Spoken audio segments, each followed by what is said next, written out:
Saudara, kita masih di Kompas Petang bersama saya Cynthia Rompas. Saudara, Kepala Badan Intelijen dan Operasi Khusus Israel atau Mossad, David Barnea mengucapkan terima kasih secara khusus kepada Badan Intelijen IS CIA yang telah terlibat dalam operasi serangan ke Iran. Barnea juga menambahkan intelijen Israel akan terus mengawasi proyek nuklir Iran di tengah berlangsungnya gencatan senjata yang telah disepakati dua negara.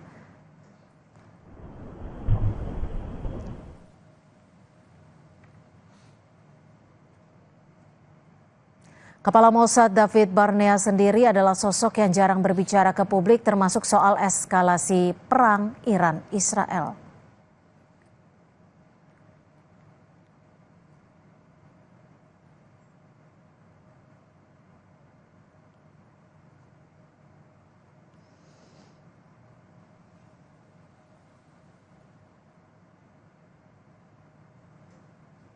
אני רוצה להביע הערכה וגם הוקרה לשותף שלנו המרכזי, ה-CIA, על הפעילות המשותפת, על המבצעים שבאו לידי ביטוי, וגם לראש ה-CIA, שתמך במוסד בהבאת ההחלטות הנכונות, שבסופו של דבר אפשרו את המבצע הזה. אנחנו נמשיך לפקוח 7 עיניים על כל הפרויקטים שיש באיראן, שאותם אנחנו מכירים בצורה המעמיקה ביותר.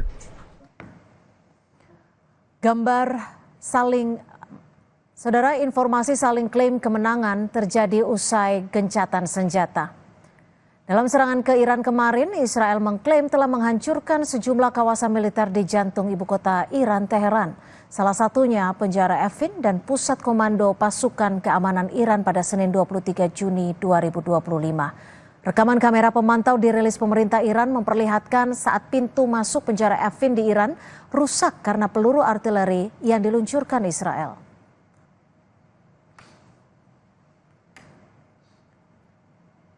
Dalam perang selama 12 hari, serangan Israel dan Amerika Serikat ke Iran menghancurkan 3 fasilitas nuklir Iran yang berada di Natanz, Isfahan, dan Arak. Israel juga merusak infrastruktur pertahanan udara di dekat Teheran dan peluncur rudal Iran. Akibat serangan Israel, 20 pejabat tinggi militer dan ilmuwan nuklir tewas.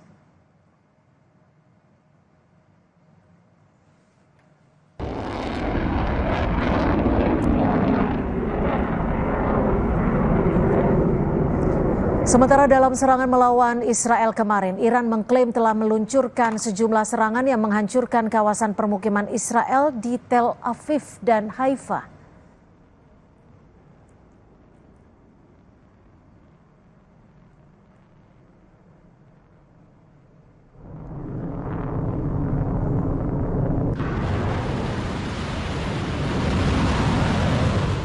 Pasukan Garda Revolusi Islam Iran juga mengklaim keberhasilannya dalam operasi penyerangan ke pangkalan udara Amerika Serikat di Qatar pada Senin 23 Juni 2025. Garda Revolusi Iran menyatakan serangan rudal ini sebagai balasan dari serangan Amerika yang merusak 3 situs nuklir di Iran.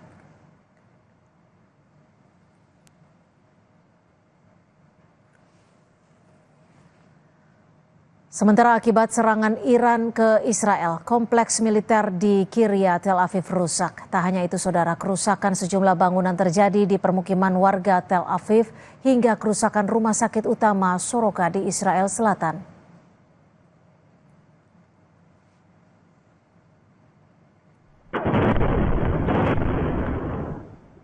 Perdana Menteri Israel Benjamin Netanyahu mengklaim kemenangan dalam perang selama 12 hari melawan Iran. Netanyahu mengklaim telah menghancurkan 3 fasilitas nuklir Iran di Natanz, Isfahan, dan Arak. Netanyahu pun berterima kasih kepada Presiden Trump karena telah membantu Israel menyerang Iran. Netanyahu juga mengancam jika ada yang Iran ingin memperbaiki sejumlah fasilitas nuklirnya, Israel akan melanjutkan serangan. המרכזי בנתנז, את מתקן המרת האורניום באספהאן ואת מתקן המים הכבדים בערק. ידידנו הנשיא טראמפ התגייס באופן חסר תקדים לצידנו. בהנחייתו צבא ארצות הברית השמיד את אתר העשרה במעמקי האדמה בפורדו. תקפנו עוד עשרות מתקנים של תוכנית הגרעין האיראנית כולל מעבדות ומפעלי ייצור של צנטריפוגות. ואם מישהו באיראן ינסה לשקם את הפרויקט הזה, נפעל באותה נחישות, באותה עוצמה, לגדוע כל ניסיון כזה. אני שב ואומר, לאיראן לא יהיה נשק גרעיני. Presiden Iran Masoud Pezeshkian memuji upaya yang dilakukan pasukan militer dan warga Iran atas keberanian mereka selama perang melawan Israel. Presiden Iran menegaskan serangan yang dilancarkan Iran ke Israel sebagai respon untuk mempertahankan kedaulatan Iran.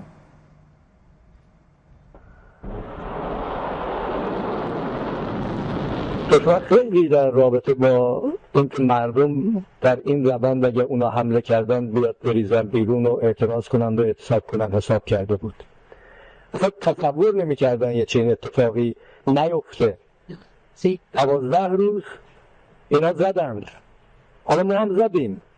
ولی مهمتر از همه اینا این بود که مردم همه یک صدا ایستادند، از ایران ما، از تمامیت ارضی ما و از کشور دفاع کردن، در صورتی که تمام تلاش‌ها رو این سرویس‌های اطلاعاتی و بیگانه داشتن می‌کردن که در نقاط مختلف کشور ما یه آشوبی راه بندازن و بعد سوار این آشوب بشن. Presiden Amerika Serikat Donald Trump mengatakan akan melakukan pertemuan dengan perwakilan Iran pekan depan. Trump mengaku akan ada penandatanganan perjanjian yang melibatkan dua negara. Trump juga menyinggung peluang kesepakatan perjanjian nuklir yang melibatkan Iran dan Amerika. Menurutnya perjanjian itu tidak diperlukan pihak Amerika saat ini. Look, we're going to talk to them next week with Iran. We may sign an agreement. I don't know. To me, I don't think it's that necessary. I mean, they had a war, they fought. Now they're going back to their world. I don't care if I have an agreement or not. The only thing we'd be asking for is what we were asking for before about we want no nuclear, but we destroyed the nuclear. In other words, that's destroyed. I said Iran will not have nuclear. Well, we blew it up. It's blown up to kingdom come, and so I don't feel very strongly about it. If we got a document, wouldn't be bad. We're going to meet with them, actually. We're going to meet with them. Israel dan Iran sama-sama mengklaim kemenangan dalam perang 12 hari. Sementara Presiden Amerika Serikat Donald Trump menyebut akan bertemu Iran dan tidak menutup kemungkinan untuk membicarakan sejumlah perjanjian. Lantas sampai kapankah gencatan senjata ini berhasil membuat kedua negara tidak lagi berperang? Dan apa arti klaim kemenangan antar negara ini? Kita bahas bersama mantan Duta Besar Indonesia untuk Iran. Sudah ada Mas Dian Wirengjurit. Selamat sore Mas Dian. Selamat sore Mbak Cynthia. Ya Mas Dian, ini sore, pemirsa. Selamat sore Mas Dian, terima kasih untuk waktunya. Ada klaim tiap negara Iran dan juga Israel saling menang dalam perang ini. Apa sebenarnya yang bisa dibaca dari klaim kemenangan Iran dan Israel ini? Terima kasih Mbak Cynthia. Begini, kalau kita dengar kata klaim itu semua negara yang terlibat perang pasti pada tahap tertentu akan saling mengklaim, bukan hal yang aneh. Tapi dalam konteks perang Iran dan Israel ini mari kita lihat yang kasat mata sajalah. Ya kan? Katanya 3 fasilitas nuklir Iran diserang hancur. Tapi kalau dilihat dari data-data saja kok tidak ada radiasi gitu loh ya yang keluar. Sementara kecelakaan di Fukushima Jepang karena bencana alam, terus kemudian Chernobyl karena kebocoran akibat kesalahan manusia, itu semua kadarnya hanya 3,67% uranium yang diperkaya. Tapi radiasinya sudah bisa menimbulkan banyak korban dan kota itu ditutup gitu loh. Yang katanya 3 situs nuklir ini pertama tidak ada radiasi. Kalau kemudian dibilang katanya hancur, ya pasti terganggu programnya. Tapi dunia pasti tahu dong bahwa situs nuklir Iran itu tidak hanya di 3 tempat gitu loh. Tersebar di berapa banyak yang katanya utama menurut versi barat itu ada 7. Ini tapi Mas Dian, 3 katanya. Ya, kalau kita lihat dari klaim kemenangan antara Iran sama-sama klaim menang, apakah ini ada kaitannya untuk memberikan citra kekuatan masing-masing negara ataupun legitimasi politik ya? Saya akan ke situ. Dari klaim fisik saja yang saya katakan, itu tidak masuk akal kalau Israel serta-merta menyatakan menang. Apalagi kalau kita lihat, kalau 1 lawan 1 anak-anak muda bilang apple to apple, Israel juga rusaknya parah kok, ya kan? Semua, ya bukan semua, instalasi militer dan pusat-pusat militer mereka juga terkena sasaran kok. Tapi kok bisa mengklaim menang, tanpa Amerika tidak akan bisa Israel bilang menang.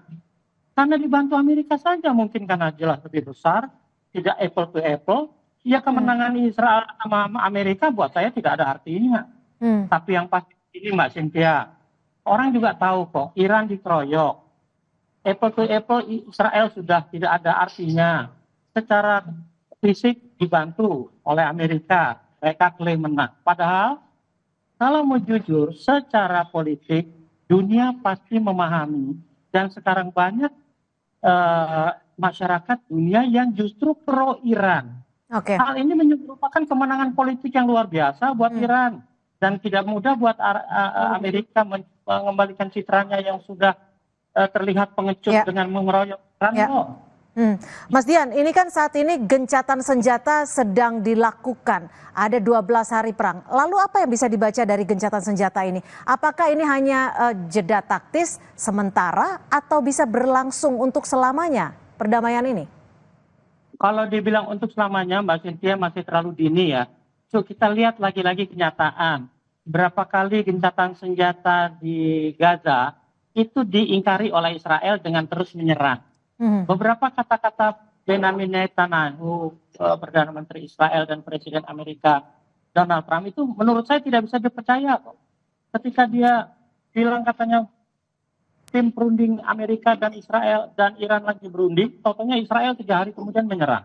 Ketika Trump bilang akan lihat 12 hari, 14 hari, 2 minggu untuk menentukan sikap Amerika, totalnya dia menembak 3 hari kemudian. Apakah masih bisa dipercaya dengan gencatan semacam ini?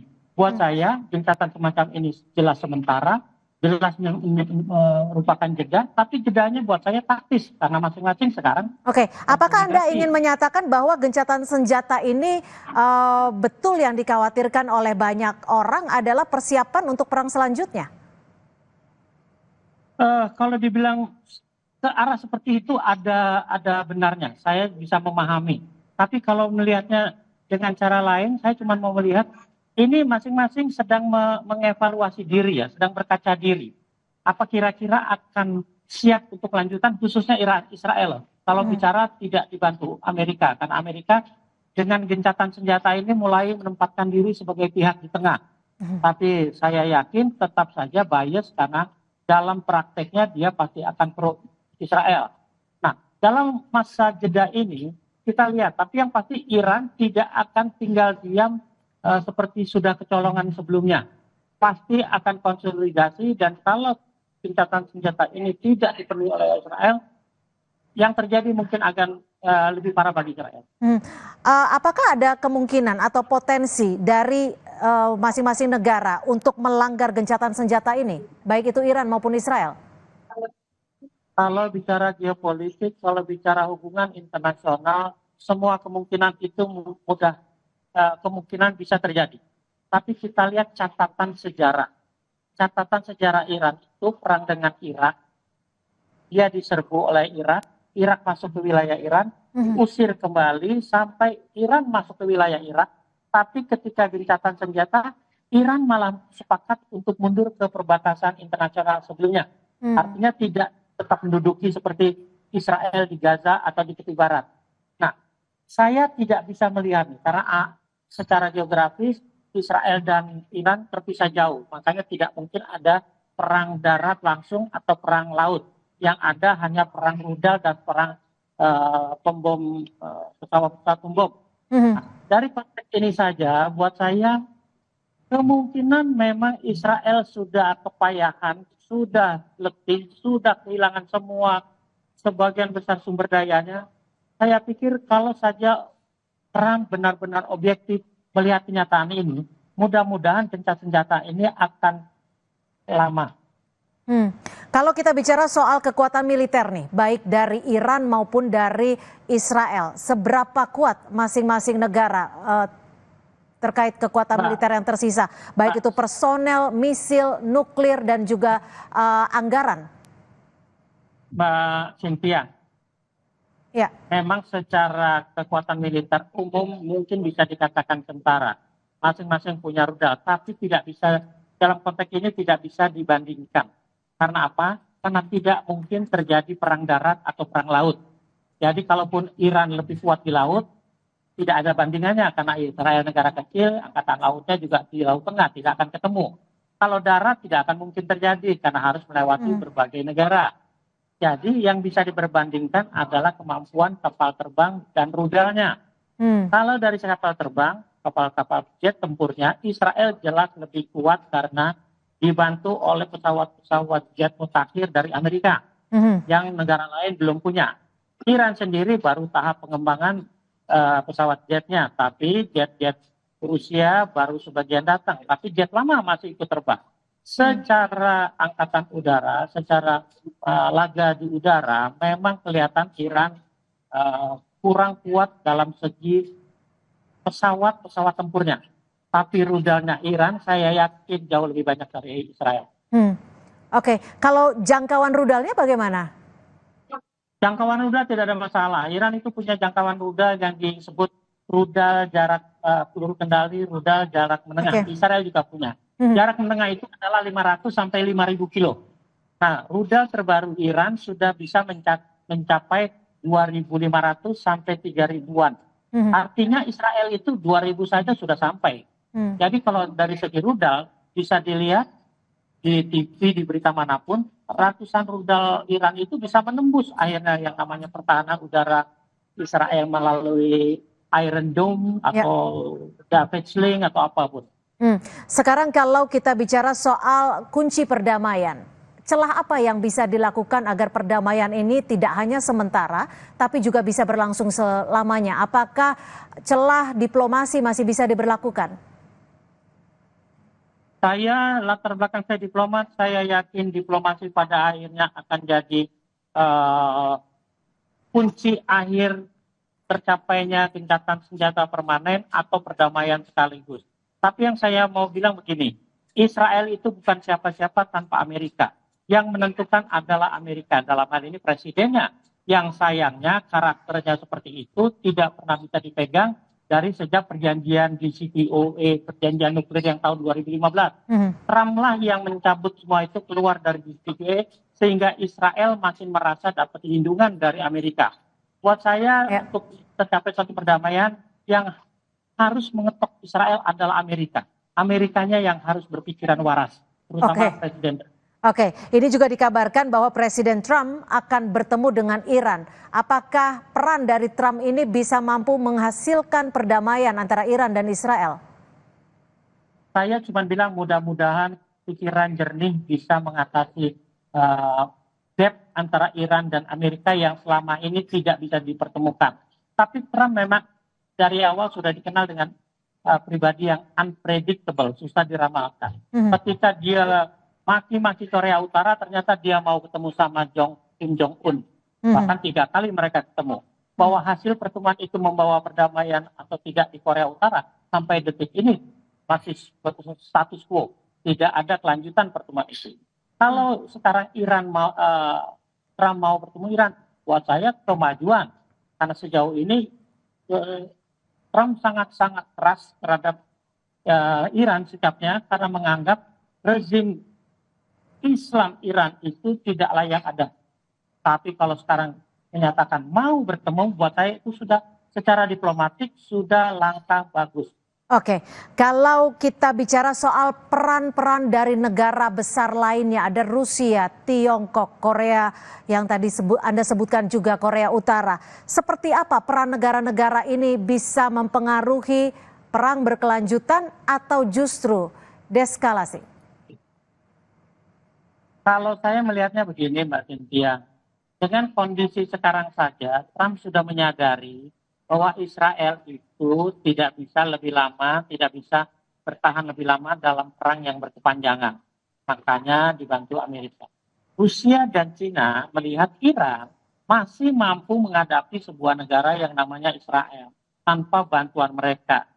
kalau saja perdamaian atau upaya ceasefire yang dilakukan Trump dengan berusaha menemui delegasi Iran berhasil, buat saya itu suatu perkembangan yang luar biasa. Tapi kalau gencatan senjata ini ternyata hanya sementara karena lagi-lagi baik Netanyahu maupun Trump mengingkari janji, saya kira ke depannya dalam waktu dekat misalnya hal ini terjadi, Rusia dan Cina tidak akan diam seperti selama ini.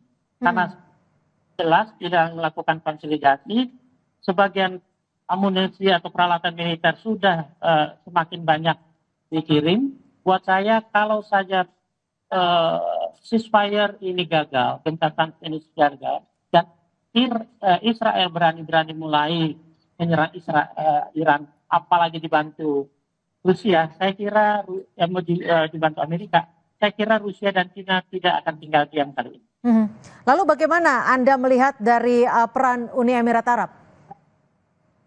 Uni Emirat Arab negara yang mengakui baik Israel maupun Iran. Artinya dia harus netral di tengah. Dia tidak akan mau gegabah memihak salah satu pihak karena negaranya kecil dan rawan ya. Artinya dengan modernisasi yang seperti itu serangan rudal Israel apalagi dari Iran itu bisa merusak mereka, dan mereka pasti akan menjadi negara yang paling rugi kalau semua pembangunan kesejahteraan masyarakatnya hancur gara-gara memihak salah satu pihak. Baik, terima kasih Mas Dian Wiranjurit, mantan Dubes RI untuk Iran, atas perspektifnya sore hari ini. Terima kasih Mas Dian. Terima kasih Mbak Cynthia, terima kasih pemerintah, selamat sore. Saudara, informasi lainnya di Kompas Petang masih akan kami hadirkan usai jeda. Di antaranya, dari perkembangan kasus ijazah Jokowi, Saudara, Polda Metro Jaya kini sudah memeriksa 50 orang sebagai saksi atas 2 perkara yang kini berproses.